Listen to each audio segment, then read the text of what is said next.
ठीक है। देखो टॉपिक है हमारा, चैप्टर नंबर कौन सा है? 5। चैप्टर 5 है लेजिस्लेचर। पिछला चैप्टर हमारा कौन सा था? एग्जीक्यूटिव। ठीक है, और अब नेक्स्ट है लेजिस्लेचर। तो आपने पढ़ा था doctrine of check and balance. Check and balance, check and balance. ठीक है, अब क्या था कि जो पावर बिल्कुल कॉन्सेंट्रेट थी, इकट्ठी थी एक किंग के पास, तो जब power concentration of power in one and few hand होती है तो क्या होता है, वहां पे पॉसिबिलिटी होती है एक्सप्लॉइटेशन की। सो दैट्स वाई हमने प्रेफर किया किस चीज को? डेमोक्रेटिक सिस्टम को। ठीक है, अब अगर डेमोक्रेसी है तो इट्स मीन यहाँ पे पावर शेयरिंग आ रही है, जो आपने 10th में फर्स्ट चैप्टर पढ़ा था। ठीक है, अब वहां पे क्या था? कौन सी डिस्ट्रीब्यूशन थी? हॉरिजेंटल। ठीक है, हॉरिजेंटल डिस्ट्रीब्यूशन में। ठीक है, इस हॉरिजेंटल डिस्ट्रीब्यूशन में से क्या निकल के आ रहा था? Doctrine of check and balance. अब अगर आपको कोई पूछे गवर्नमेंट, हम यहाँ पे पॉलिटी को पढ़ रहे हैं, डिफरेंट इंस्टीट्यूशंस को स्टडी कर रहे हैं, तो गवर्नमेंट क्या है? Government has 3 organs. ठीक है, first one is legislature, second executive, और थर्ड जुडिशरी। क्लियर? एग्जीक्यूटिव को हमने पढ़ लिया। ठीक है, उसके बाद हमने एग्जीक्यूटिव में क्या पढ़ा कि परमानेंट एग्जीक्यूटिव्स होते हैं और पॉलिटिकल एग्जीक्यूटिव्स होते हैं। ठीक है, जुडिशरी जो है इसके बाद पढ़ेंगे हम। अभी हम पढ़ेंगे लेजिस्लेचर को। तो लेजिस्लेचर का काम क्या है? क्या है legislature? One of the prominent and important part of the government. ठीक है, इसका काम क्या है? लेजिस्लेशन का, लॉ मेकिंग प्रोसेस। ठीक है, कोई भी कानून बन रहा है तो वो कौन बना रहा है? लेजिस्लेचर। उसको एग्जीक्यूट कौन कर रहा है? एग्जीक्यूटिव। और फिर उस कानून को इफ कोई नहीं मान रहा है तो उसमें इंटरप्रिटेशन कौन करेगा? जुडिशरी। जुडिशरी हमेशा इंडिपेंडेंट होती है, और जुडिशरी जो है वो किसी के भी प्रेशर में नहीं काम करती, हमेशा इंडिपेंडेंट होकर काम करती है। सो दैट्स वाई हम जुडिशरी को क्या बोलते हैं? प्रोटेक्टर और custodian of Indian constitution. Custodian of Indian constitution. Clear? अब लेजिस्लेचर के बारे में प्रॉपर हमें पता तो है, लॉ मेकिंग जहां पे होती है, यहाँ पे लेजिस्लेशन हो रही है, जहां पे कानून बन रहा है, जो पार्ट कानून बना रहा है उसको हम लेजिस्लेचर बोल रहे हैं। लेकिन बनता कहाँ है? कैसे कैसे उनकी वर्किंग होती है, क्या कैसे क्या कंपोजिशन है उनकी, हर चीज को हमने यहाँ पे स्टडी करना है। ठीक है, तो इंडिया की अगर हम बात करते हैं तो इंडिया में जैसे हमने पढ़ा फेडरल सिस्टम है। क्या है?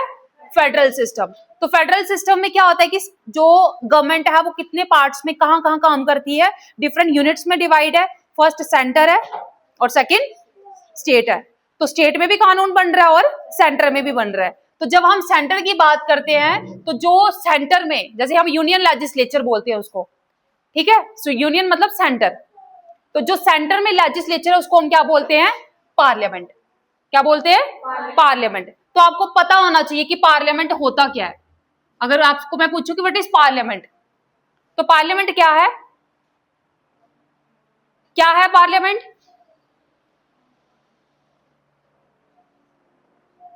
Parliament is composed of 3 things. ठीक है, इसकी कंपोजिशन में 3 चीजें हैं। First one is Lok Sabha, Rajya Sabha और प्रेसिडेंट। और हमेशा याद रखना कि प्रेसिडेंट जो है वो मेंबर नहीं है, वो क्या है? पार्ट।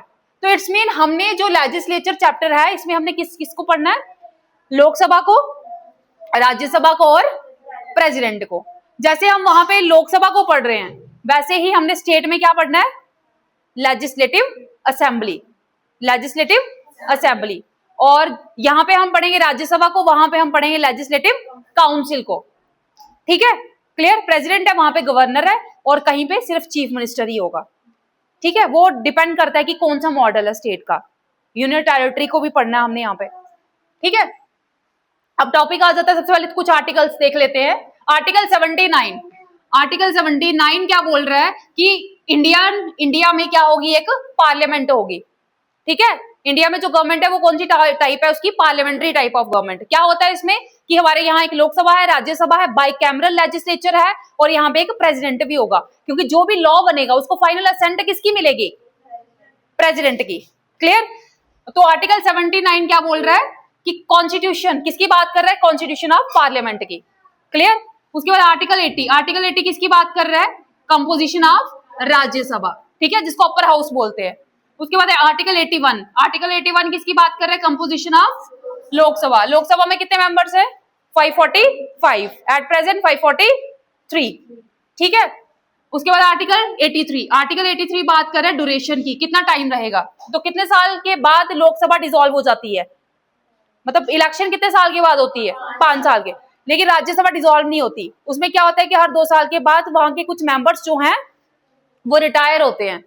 तो इसीलिए क्या है कि पॉलिटिकल कॉन्टिन्यूटी के लिए ये हाउस रखा गया है, ठीक है। यहाँ पे रिटायरमेंट होगी और बाकी मेंबर्स आते जाएंगे, वैसे सीट्स जो होंगी वो आते जाएंगे और रिटायरमेंट होती जाती है, इसलिए इसको बोलते हैं ऑफिस ऑफ पॉलिटिकल कॉन्टिन्यूटी, ठीक है।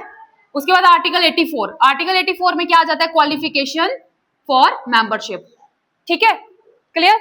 हाँ, उसके बाद आपका जो फर्स्ट टॉपिक है वो ये है कि पार्लियामेंट की जरूरत क्या है, क्यों पार्लियामेंट के बिना काम नहीं चलता है ना। Once there was a king, तभी तो काम चल रहा था, लेकिन अब पार्लियामेंट क्यों? तो सबसे पहले इंडिया में क्या है, वो कहता है कि जो नेशनल लेजिस्लेचर है, ठीक है, नेशनल लेवल पे जो लेजिस्लेचर है, समझ रहे हो ना, यूनियन लेजिस्लेचर की बात हो रही है। तो वो कहते हैं कि इंडिया में जो नेशनल लेजिस्लेचर है, जहां पे इलेक्टेड रिप्रेजेंटेटिव्स चाहते हैं, डेमोक्रेसी है, जिन मेंबर्स को हम चुन के भेजते हैं, जो हमें रिप्रेजेंट करते हैं, हर एक कॉन्स्टिट्यूएंसी को जो रिप्रेजेंट कर रहा है, एमपीज जो जा रहे, जो हमने चुन के भेजे, हम खुद नहीं जा सकते ना, हम क्या करते हैं कि अपना चुना हुआ रिप्रेजेंटेटिव को हाउस में भेजते हैं। तो इंडिया में जो नेशनल लेजिस्लेचर है, जहां पे इलेक्टेड रिप्रेजेंटेटिव्स आपको मिलेंगे, that is known as parliament, clear. उसके बाद स्टेट लेवल पे, जैसे हमें यूनियन लेवल पे हमें पार्लियामेंट मिलेगी, वैसे ही स्टेट लेवल पे हमें लेजिस्लेटिव असेंबली मिलेगी। तो स्टेट लेवल पे जो लॉ मेकिंग बॉडी है, लेजिस्लेचर क्या है? लेजिस्लेटिव असेंबली, ठीक है। लेजिस्लेटिव असेंबली के मेंबर को हम क्या बोलेंगे? एमएलए। अपने एरिया के एमएलए का नाम बताओ, अपने एरिया के। हाँ, ठीक है। यहाँ पे कौन सी पार्टी है इस टाइम पे? रूलिंग पार्टी हमारे अपने रीजन में बीजेपी है, ठीक है। अभी फर्स्ट क्या नीड है? The parliament has the supreme power of legislature in India. अगर इंडिया में कानून बनाना है तो कौन बनाएगा? पार्लियामेंट बनाएगी ना। तो इसीलिए जरूरत है, पार्लियामेंट की जरूरत है ना, क्योंकि पार्लियामेंट नहीं है तो कानून कौन बनाएगा? तो वही वो कह रहे हैं कि पार्लियामेंट के पास पावर है, ये सुप्रीम पावर है उसके पास, कि वो सुप्रीम पावर है कि वो कानून बनाएगा, ठीक है। चाहे कानून बनाना है, इट मेक्स, ठीक है, चाहे कोई अमेंडमेंट करनी है, जहां किसी कानून को खत्म करना है। फॉर एग्जाम्पल आर्टिकल 370 जब एबॉलिश हुआ, एब्रोगेट हुआ, तो कानून ही हुआ ना कि एक कानून खत्म हो गया, कोई और आया उसके पास जगह, उसकी जगह क्या आया? स्टेट रीऑर्गेनाइजेशन एक्ट 2019 आया, ठीक है। अगर आपने कोई नया कानून बनाना है, कोई नई अमेंडमेंट करनी है, ठीक है, जहां फिर कोई कानून खत्म करना है, तो ये सारा काम किसका है? पार्लियामेंट का। इसके बिना सिस्टम नहीं चलेगा, ठीक है। उसके बाद सेकंड आ जाता है, the parliament throughout the world exercise some control over the executive. हमेशा एक फॉर्मूला याद रखना कि executive is always responsible to legislature, ठीक है। हमने ये चैप्टर में पढ़ा हुआ, पिछले चैप्टर में, कि जो एग्जीक्यूटिव चाहे वो चीफ मिनिस्टर है, चाहे वो प्राइम मिनिस्टर है, चाहे वो प्रेसिडेंट है, ठीक है, अभी वो हमेशा किसको रिस्पॉन्सिबल रहता है? लेजिस्लेचर को। Executive is always responsible to legislature, ठीक है। देखो, लेजिस्लेचर का काम है कि उसने कानून बनाना है, वो कानून फिर इंप्लीमेंट करने का काम किसका है?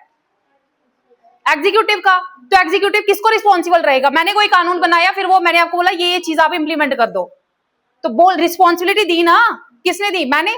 वो प्रॉपर वैसे होनी भी चाहिए, नहीं होगी तो फिर एक्शन, फिर नया कानून बनाना पड़ेगा मुझे, उसमें पनिशमेंट भी दे सकती हूं मैं। तो executive is always responsible to legislature, याद रखना, ठीक है। और अब देखो, जो गवर्नमेंट है वो किसकी है? रूलिंग पार्टी की है, वही लेजिस्लेचर में बैठे हैं, वही लोग एग्जीक्यूटिव में बैठे हुए हैं। तो लेकिन जो गवर्नमेंट है वो तब तक ही चलेगी जब तक उनको मेजॉरिटी मिली हुई है। कहां पे? पीपल्स हाउस, लोकसभा में। वो तब तक ही कानून, जैसे इस बार 400 से पार, वही बड़े सारी अमेंडमेंट्स करेंगे। इंदिरा गांधी ने बड़ी सारी अमेंडमेंट्स की, 42nd अमेंडमेंट की, ठीक है, जिसको मिनी कॉन्स्टिट्यूशन बोला गया। बहुत सारे अलग अलग टाइम पे अलग अलग जो गवर्नमेंट आती है वो अमेंडमेंट्स करती है, बहुत सारे कानून बनाए जाते हैं, बड़े सारे कानून खत्म किए जाते हैं, लेकिन वो तब तक ही पॉसिबल है जब तक वो लोग मेजॉरिटी लेकर बैठे हुए हैं पीपल्स हाउस में। अगर वो मेजॉरिटी में नहीं है, अगर वो अपोजिशन में है फिर वो कानून नहीं बना सकते। अपोजिशन में बैठ के तुम उस चीज को रोक सकते हो, तुम उसको क्रिटिसाइज कर सकते हो, लेकिन तुम्हें प्रॉपर मेजोरिटी के साथ जब तक तुम बैठे हो तब तक ही तुम कानून बना सकते हो। ऐसे आप बोलो कि अभी आप मेजोरिटी में नहीं हो तो आप बना सकते हो? नहीं बना सकते, ठीक है। उसके बाद अगर बजट की बात हो तो पार्लियामेंट का ही काम होता है कि ये बजट बनाएगा, ठीक है। देश के लिए बजट भी यहीं से बनेगा। अब जो पब्लिक मनी है, देखो गवर्नमेंट ने जितना भी पैसा अलॉट करना है तो वो मतलब कि वो नहीं, हम मतलब कौन अलॉट करेगा, कहाँ पे कितना पैसा लगेगा, ठीक है, ये कौन मतलब कि ऑर्डर देगा, कौन इस चीज को लेकर कानून बनाएगा, बजट जो पूरा बनेगा वो कौन बनाएगा? पार्लियामेंट ही, ठीक है। तो कह रहे कि इसके बिना जो पब्लिक मनी है वो आप स्पेंड नहीं कर सकते, उसको खर्च नहीं कर सकते जब तक पैसा पार्लियामेंट से सैंक्शन ना हो, ठीक है। The parliament makes the budget for the country, public money can not be spend unless and until it is sanction by the parliament. Parliament sanction करेगा तब जाके क्या होगा, तब जाके पैसा आएगा, ठीक है। उसके बाद the parliament provides a forum for discussion. अब पार्लियामेंट, ये देखो आप देख रहे हो कहते सेशन चल रहा है, सेशन चल रहा है तो मतलब कि जो भी पब्लिक इश्यूज हैं, जो हमारे रिप्रेजेंटेटिव्स हमने वहां पे क्यों भेजा हुआ है, उनको कोई ऐसे ही थोड़ा ना मॉडलिंग करने के लिए भेजा हुआ है। हमारे एरिया को, हमारी कॉन्स्टिट्यूएंसी को, आप हमारे रीजन को रिप्रेजेंट करो, वहां पे जाके हमारी प्रॉब्लम्स को बताओ, वो चीज पूरी करवाओ हमारी। अब वो कहाँ पे बैठेंगे? सड़क में बैठ के थोड़ा ना करेंगे, प्रॉपर हाउस में बैठेंगे, पार्लियामेंट में जाकर वो प्रॉपर वहां पे उनको एक प्लेटफॉर्म मिलता है कि वो डिस्कशन करते हैं, डिबेट्स करते हैं, लड़ते हैं आपस में। मंत्री कहाँ लड़ रहे होते हैं? पार्लियामेंट में ही, ठीक है। तो वही वो कह रहे कि पार्लियामेंट क्या करता है, एक फोरम प्रोवाइड करता है डिस्कशन के लिए, डिबेट के लिए। कोई भी इशू है, लेकिन वो इशू किसके आपस में, पर्सनल इशू नहीं है, पब्लिक इशू पे, ठीक है। और जो कोई नेशनल इशू है, नेशनल इंपॉर्टेंस को लेकर कोई भी है, चाहे वो सिक्योरिटी को लेकर है, हर चीज को लेकर कहाँ पे डिस्कशन होगी, कहाँ पे डिबेट होगी? पार्लियामेंट में। ये आपका 4 मार्क्स का टॉपिक है, ठीक है। कोई डाउट? पक्का? ठीक है।